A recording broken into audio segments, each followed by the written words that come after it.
नमस्कार दोस्तों, स्वागत है अणिमा उपाध्याय की YouTube चैनल पर। और आज हम चर्चा करेंगे एक बहुत ही मज़ेदार विषय पर, चमकने वाले पौधे जो रोशनी देते हैं। तो अगर अभी तक आपने मेरे चैनल को सब्सक्राइब नहीं किया है तो ज़रूर कर दें और इस वीडियो को भी ज़्यादा से ज़्यादा शेयर करिएगा। तो वैसे तो ये जानकारी कि पौधे चमकते हैं, रोशनी देते हैं, कोई नई नहीं है हमारे लिए। हजारों वर्षों से हम ये जानते हैं कि प्रकृति में ऐसे पौधे, ऐसे जीव जंतु मौजूद हैं जो रात को चमकते हैं और प्रकाश उत्पादित करते हैं। रामायण में भी ऐसे पौधे का जिक्र है। जब लक्ष्मण जी मूर्छित हो जाते हैं तब वैद्य सुखेन हनुमान जी से कहते हैं कि वो सुबह होने के पहले ही हिमालय जाकर संजीवनी बूटी लेकर आ जाएं, जिससे वो लक्ष्मण जी को पुनः जीवित कर दें। तब हनुमान जी उनसे पूछते हैं कि वो कैसे पहचानेंगे संजीवनी बूटी को। तब वो कहते हैं कि संजीवनी बूटी के पत्ते और टहनियाँ रात में चमकते हैं, प्रकाशित रहते हैं।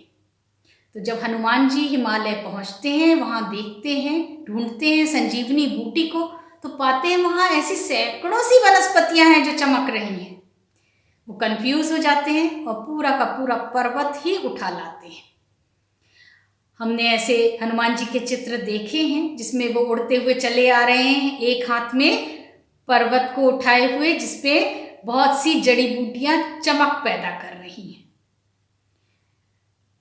आपने अवतार फिल्म में भी देखा होगा, जिसमें बहुत से ऐसे फूल, पत्ती, पौधे और पेड़ दिखाए गए हैं जो सुंदर रोशनी के साथ चमक रहे हैं और बहुत सुंदर लग रहे हैं।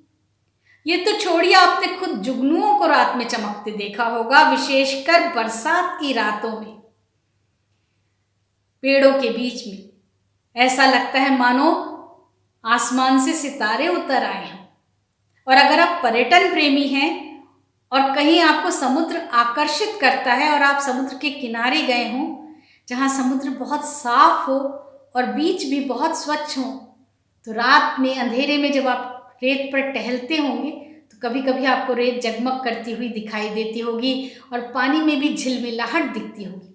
वो सब इन्हीं जीव जंतुओं की वजह से जो रात में प्रकाश का उत्पादन और उत्सर्जन करते हैं।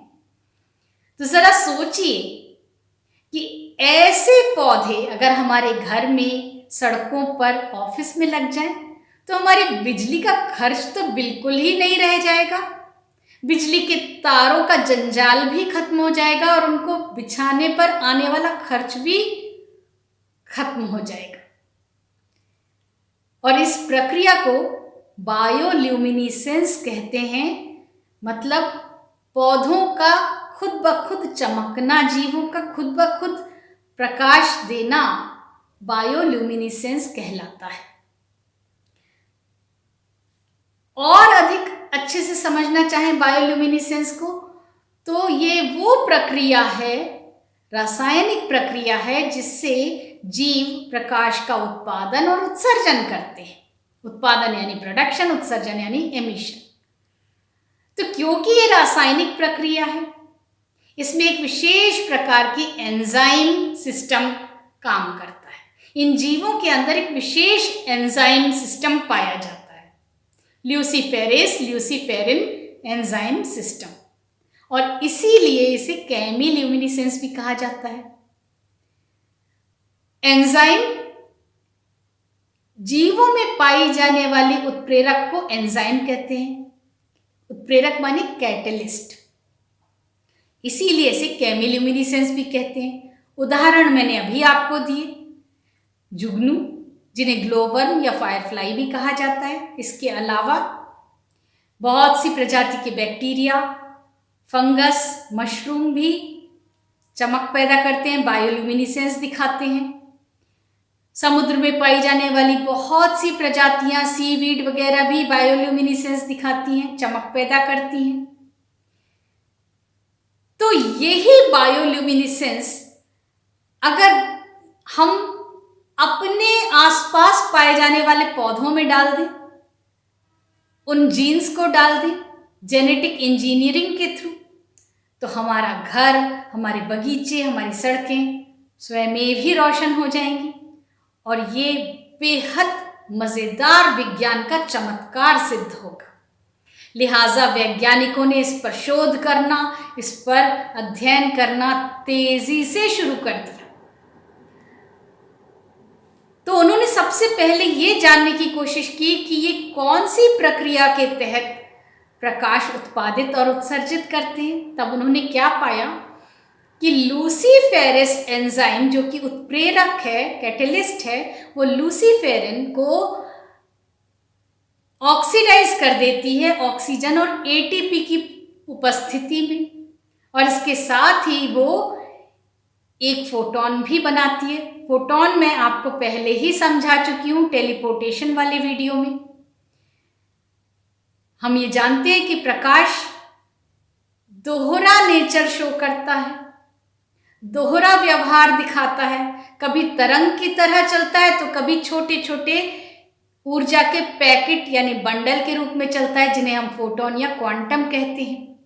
तो क्योंकि ये प्रकाश का छोटा सा पैकेट है तो ये उजाला ही तो करेगा, रोशनी ही तो देगा। तो ये एंजाइम्स जो हैं, एंजाइम सिस्टम जो मौजूद होती हैं जीवों के अंदर, वो ऑक्सीडाइज होकर प्रकाश उत्पादित करती हैं और उत्सर्जित करती हैं। अब इसको वैज्ञानिकों ने कोशिश की कि दूसरे पौधों में डालकर वही प्रक्रिया की जाए, और वो इसमें सक्सेसफुल भी हुए। सबसे पहले उन्होंने जुगनू की एंजाइम लूसीफेरस को तंबाकू के पौधे निकोटियाना टबैकम में डाला, और ये पाया कि वो सचमुच में चमकने लगा। उसने वो जीन एक्सेप्ट कर ली, लेकिन उस पौधे को विशेष प्रकार के न्यूट्रिशन यानी फूड की, भोजन की ज़रूरत पड़ती थी इस कार्य को करने के लिए। और जो रोशनी भी पैदा होती थी वो बहुत मध्यम थी, बहुत माइल्ड थी, बहुत हल्की रोशनी होती थी। आप जानते ही हैं कि जुगनू नीली हरी रोशनी के साथ चमकता है, बहुत थोड़ी सी रोशनी देता है। वैसी ही रोशनी इन पौधों से भी निकलती थी, लेकिन इससे उनको और ऊर्जा मिली और शोध करने की। लिहाजा उन्होंने अब की बार फायरफ्लाई पिट्यूनिया में बायोल्यूमिनेसेंट मशरूम की जीन डाली, और ये पाया कि ये पौधे बहुत ज़्यादा तेज रोशनी के साथ चमकने लगे थे, और अब इन पौधों को उस विशेष भोजन की भी ज़रूरत नहीं पड़ती थी चमकने के लिए।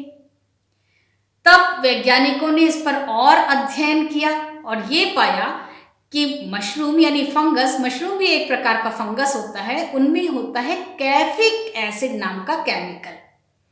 ये कैफिक एसिड स्वतः ही लूसीफेरिन बनाने लगता है 4 एंजाइम्स की प्रेजेंस में, उपस्थिति में।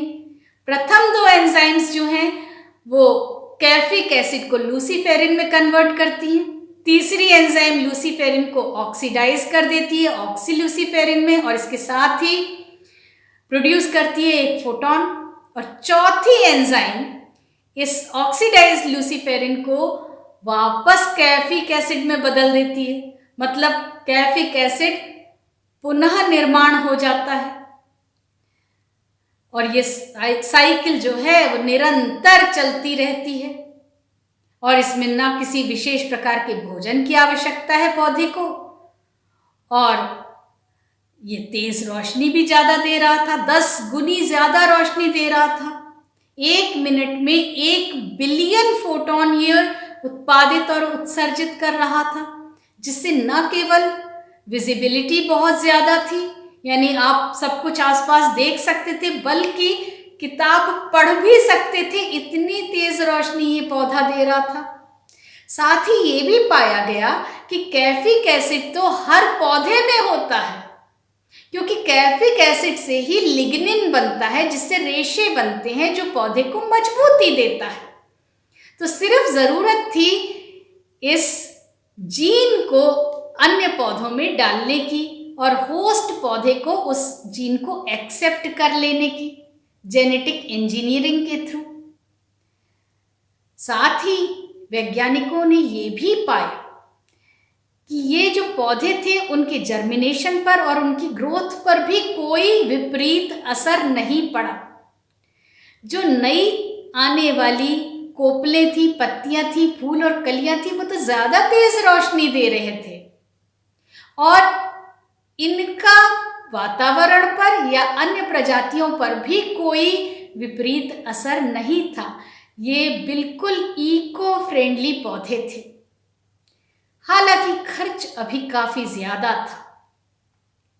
तो वर्तमान में यूरोप की, इंग्लैंड की, अमेरिका की टीमों ने ऐसे पौधे बना लिए हैं जो अमेरिका के पौधा प्रेमी लोग चाहे तो इदाहो की बायोटेक्नोलॉजी फर्म से मात्र $29, $29 से ऑर्डर करके प्राप्त कर सकते हैं।